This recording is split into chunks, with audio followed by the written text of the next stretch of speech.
한국이 또 전 세계에서 로봇 밀도가 가장 높은 국가 1위에 올랐습니다.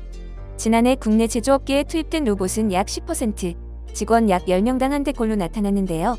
지난 22일 폭스 비즈니스는 한국 노동력의 10% 이상이 로봇으로 대체된다는 조사 결과가 나왔다는 제목의 기사에서 세계 로보틱스 2024 보고서에 따르면 한국의 로봇 밀도 세계 최고 수준이라고 보도했습니다.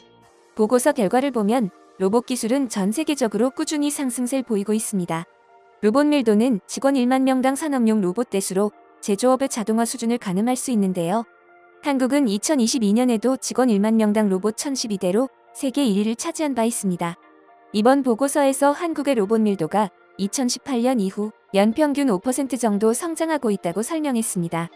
미국 인디펜던트도 한국이 노동력의 10%를 로봇으로 채우는 세계 최초 국가가 되다라는 제목의 기사에서 한국이 노동인구 감소 문제를 해결하기 위해 로봇공학에 투자한 수십억 달러가 이제 그 역할을 제대로 감당하고 있다고 전했습니다. 현재 한국의 로봇 기술은 제조업 분야에서 자동화 공정과 스마트 팩토리 생산성을 높이는 것을 시작으로 의료, 물류, 서비스, 군사, 농업, 환경, 우주 등 다양한 분야에서 폭넓게 활용되며 각 분야에서 혁신적인 변화를 이끌고 있습니다.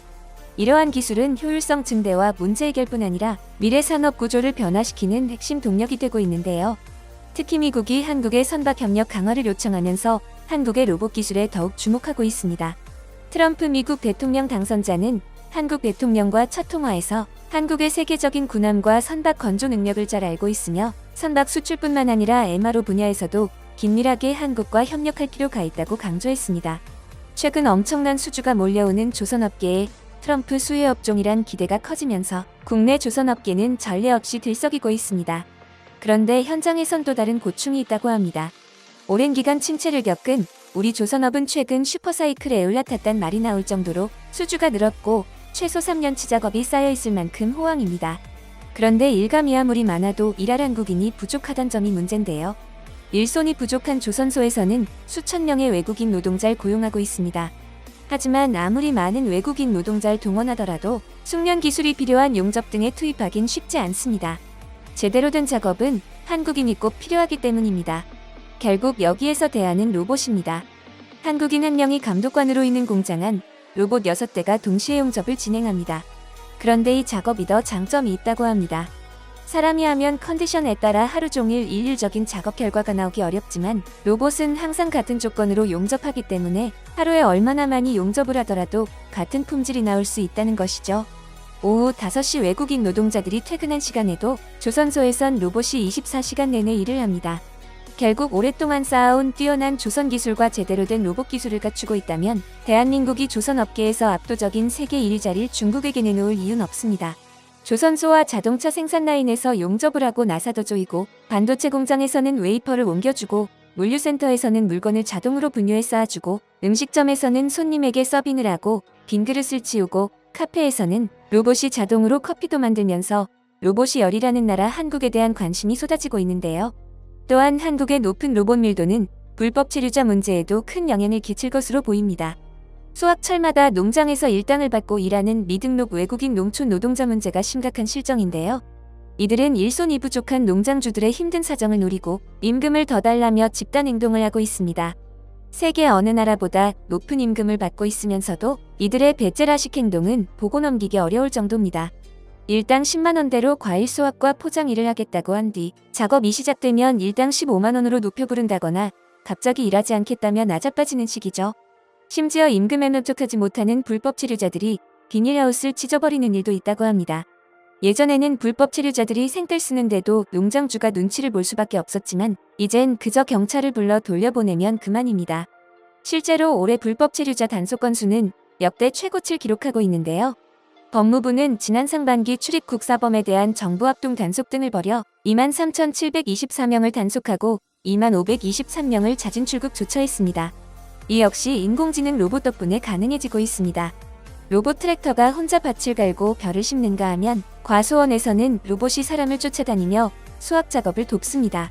농기계의 로봇화를 목표로 2026년 출시 예정인 무인농 작업 트랙터는 6개의 카메라 비전 센서와 AI 영상 기술을 적용해 농로 농지 경계선, 장애물 등 외부 환경을 스스로 인식하고 농작업 계획을 자율적으로 생성할 수 있는 것이 특징입니다.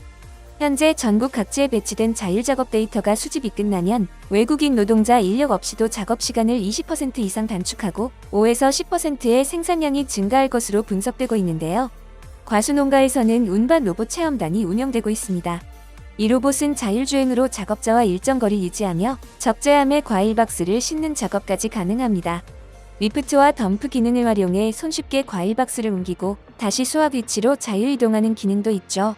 이처럼 국내 수많은 분야에서 똑똑한 로봇들이 엄청난 활약을 이어가고 있는데요.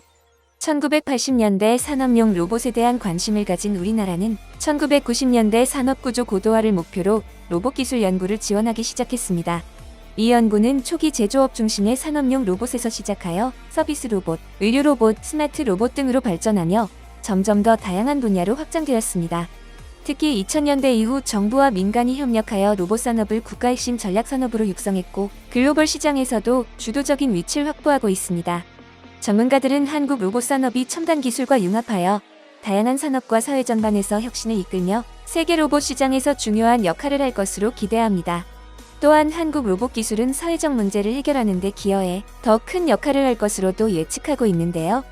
이 모든 것이 로봇 시장이 명확한 미래가 될 것을 예측하고 일찍부터 서두른 한국의 힘을 드러내는 일이며 한국 로봇 산업의 미래는 기술 혁신, 사회적 요구, 글로벌 시장 확장이란 세 가지 축을 중심으로 밝은 전망을 보이고 있습니다.